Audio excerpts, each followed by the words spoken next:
नमस्कार दोस्तों, मेरे YouTube चैनल में आप सभी का स्वागत है। आज हम बात करने जा रहे हैं कि कंपटीशन एग्ज़ाम देना क्यों ज़रूरी है और किसी भी कंपटीशन एग्ज़ाम को पास करने के लिए हमें किन किन बातों पर ध्यान देना ज़रूरी है, किन किन बातों पर अमल करना चाहिए। सबसे पहले तो कंपटीशन एग्ज़ाम फाइट करना क्यों ज़रूरी है।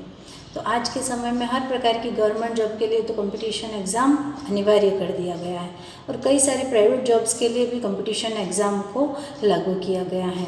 और गवर्नमेंट जॉब को आज के समय में बहुत इम्पोर्टेंट, बहुत ही सिक्योर समझा जाता है। लोगों का मानना है कि गवर्नमेंट जॉब में व्यक्ति का जीवन एकदम स्मूथली चलता है, एकदम सिक्योर है, उसको किसी भी डाउनफॉल का सामना नहीं करना पड़ता। और बिज़नेस में ऐसा है कि कैसा भी बिज़नेस हो, कितना बड़ा बिज़नेस क्यों ना हो, उसमें उतार चढ़ाव होते ही होते हैं। अभी हाल ही का एक उदाहरण है, ये कोरोना इमरजेंसी हो गई, सारे बिज़नेस ठप हो गए, सभी बिज़नेस बंद हो गए, परंतु जो गवर्नमेंट सेक्टर में थे उनको ज़्यादा परेशानियों का सामना नहीं उठाना पड़ा। इसलिए हर व्यक्ति ये चाहता है कि मैं गवर्नमेंट सेक्टर में आऊँ, परंतु गवर्नमेंट सेक्टर का जीवन जितना आसान है उतना उसे प्राप्त करना आसान नहीं। उसके लिए हमें कड़ी मेहनत की ज़रूरत है। कड़ी मेहनत की ज़रूरत है, इसका मतलब ये नहीं है कि हम गवर्नमेंट सेक्टर में आ ही नहीं सकते, हम कंपटीशन को पास ही नहीं कर सकते। हम आराम से कंपटीशन को पास कर सकते हैं, परंतु उसके लिए एक अच्छी रणनीति के अनुसार उनको कार्य करने की ज़रूरत है। और उस रणनीति में हमें निम्न बिंदुओं को शामिल करना होगा। और उन बिंदुओं में सबसे पहला बिंदु है दृढ़ निश्चय, डिटर्मिनेशन।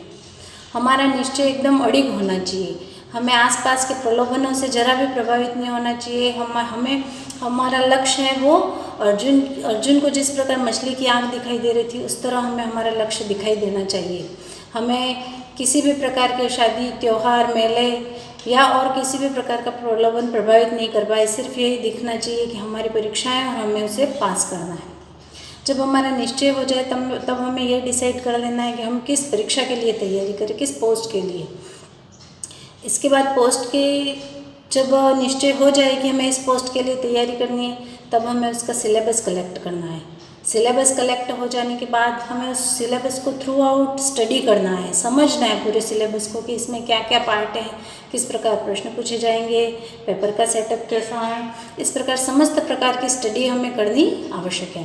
पूरी स्टडी हो जाने के बाद सिलेबस को कवर करने वाली सारी बुक्स का कलेक्शन करना है। यहाँ बुक से मतलब मैं एक बात क्लियर कर दूँ कि किसी भी गाइड बुक से मेरा मतलब ज़रा भी नहीं है। हमें संदर्भ पुस्तकों, अच्छे लेखकों की पुस्तकों, RBSC की, CBSE की पुस्तकों को ही पढ़ना चाहिए और उन्हीं पुस्तकों से हमेशा प्रश्न पूछे जाते हैं।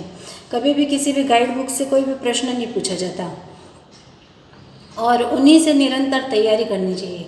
अगली बात है, उसी रणनीति का अगला एक हिस्सा है कि हम किसी भी सिलेबस के जितने भी भाग हो उन सब भागों को रोज़ाना पढ़ो। भले आधा घंटा पढ़ो, भले एक घंटा पढ़ो, 2 घंटा पढ़ो, पर उसको रोज़ का रोज़ अपन को पढ़ना अनिवार्य है। ऐसा नहीं है कि 10 दिनों तक मैंने मैथ्स पढ़ी, फिर अगले 10 दिनों तक मैं साइंस पढ़ूंगा, फिर अगले दिनों तक मैं पॉलिटी पढ़ूंगा। इस प्रकार पढ़ने पर हमारा जो पिछला हिस्सा है वो अपन भूल जाते हैं और रिदम में नहीं रह पाते। इससे अच्छा है कि रोज़ हर पार्ट को पढ़े अपन, तो सब चीज़ें अपने जहन में होती हैं। और इसी प्रकार अपन को क्या करना है, यह जो तैयारी है, यह जो रणनीति है, वो तब तक बनाए रखना है जब तक हम अपने लक्ष्य को नहीं पालें। ऐसा नहीं है कि कुछ दिन अफवाहें चली कि अभी एग्ज़ाम नहीं होने वाला है तो अपन अपनी तैयारी छोड़ दें, परीक्षा की बातें चले, परीक्षा के दिन नज़दीक आ जाए तब तैयारी करें, तो तब हमें सफलता नहीं मिल सकती। जिस दिन से हमने अपना लक्ष्य निर्धारित किया है उस दिन से पढ़ाई करो और तब तक करो जब तक लक्ष्य हासिल ना हो जाए। तो दुनिया की कोई ताकत तुम्हें अपने लक्ष्य को प्राप्त करने से नहीं रोक सकती। और मेरी शुभकामनाएं आपके साथ हैं। धन्यवाद।